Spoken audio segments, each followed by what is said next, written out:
Dear student, आज जो है हमको प्रैक्टिकल करना है। मैग्नीशियम धातु की वायु में जलने के साथ अभिक्रिया का अध्ययन करेंगे। उसके लिए हमारे पास मैग्नीशियम है, मैग्नीशियम रिबन है हमारे पास, ये है मैग्नीशियम रिबन। और इस प्रैक्टिकल करने के लिए हमारे पास कुछ आवश्यक सामान होने चाहिए, जैसे एक बर्नर होना चाहिए, ठीक है, जिससे जो है इसको जलाकर देखा जाएगा, ठीक है। और एक चाइना डिश होनी चाहिए, और एक हमने बीकर ले रखा है, उसमें हमने थोड़ी पानी मतलब वाटर ले रखी है, ठीक है।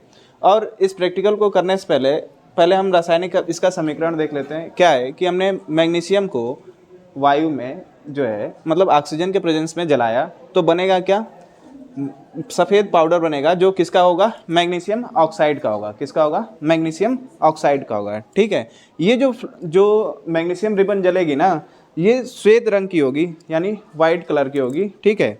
और जो मैग्नीशियम रिबन है ये, या फिर कोई भी जो धातु होती है, कैसे मतलब समझिए इसका क्या है कि मेल्टिंग पॉइंट कम होता है, जिसकी वजह से ये बहुत तेज़ी से जलेगी और जल्दी जलेगी। और इसको जलाने से पहले ना, इसको जो है रेगमार्क से जो है रगड़ लेते हैं, ठीक है। रेगमार्क यानी सैंड पेपर से इसको क्या किया जाता है, पहले रगड़ लिया जाता है। क्यों? क्योंकि ये रखे हुए ना ऑक्सीजन से ये अभिक्रिया कर लेता है, और ये जो है इस पर ऑक्सीजन की लेयर जम जाती है, जिसकी वजह से ये जल्दी जलेगा नहीं। इसलिए पहले क्या करते हैं, इसको सैंड पेपर से इसको रब कर लेते हैं, रगड़ लेते हैं, जिसकी वजह से जो है ये ठीक से जले, बिल्कुल ठीक से जले, ठीक है। तो ये वाइट किस फ्लेम से, किससे जलती है, कौन से रंग से, वाइट फ्लेम से ना, वाइट फ्लेम की तरह जलेगी, ठीक है। अच्छा, कुछ पदार्थ होते हैं, जैसे मान लो सोडियम होता है, सोडियम को अगर आप जलाएंगे तो पीले रंग का जो है कि फ्लेम बनेगा, ठीक है। और कुछ पदार्थ होते हैं, जैसे कॉपर हो गया, कॉपर, उसको अगर आप जलाएंगे तो वो ब्लू कलर में जलेगा, ठीक। और मान लीजिए आयरन है, आयरन लोहा, जिसको आप जलाएंगे ना तो वो ब्राउन कलर में जलेगी, ठीक है, ब्राउन कलर के रंग से जलेगी। मैग्नीशियम को जब जला रहे हैं तो किस कलर में आ रहा है, वाइट, ठीक है। अच्छा, ये कलर चेंज हो रहा है, तो हमने एक बात बताई कि जितने भी हैं मैग्नीशियम है, मान लो इसको जला रहे हैं तो तुरंत जलिए, लेकिन और भी जो मेटल होते हैं उनको जब जलाते हैं ना तो बहुत देर से जलती है। क्यों? क्योंकि इसका मेल्टिंग पॉइंट कम है, इसकी वजह से ये जल्दी जलेंगी, ठीक है। तो इसके लिए हमने इसको मैग्नीशियम रिबन को हमने ले रखा है, इसको हम जला कर देखेंगे कि कैसा ये जल रहा है, ठीक है। तो हमारे पास एक बर्नर है जिसको हमने जला के रखा हुआ है, इसको जलाएंगे और देखेंगे वाइट फ्लेम आ रहा है कि नहीं आ रहा है, देखें, ठीक।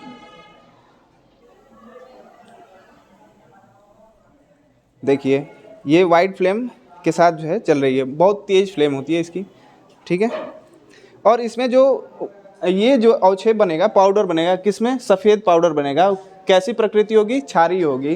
तो इसकी भी हम लोग पहचान करेंगे। देखिए हमारे पास क्या है, मैग्नीशियम का जो है क्या बना, बताइए, मैग्नीशियम ऑक्साइड का हमने पाउडर बना लिया, ठीक है। अब ये किस प्रकृति का है, क्षारीय है कि नहीं है, इसको जानने के लिए इसमें हम क्या करेंगे, थोड़ा वाटर ऐड करेंगे, जली विलयन बनाएंगे इसका, ठीक है। अच्छा, जली विलयन बनाएंगे, क्यों?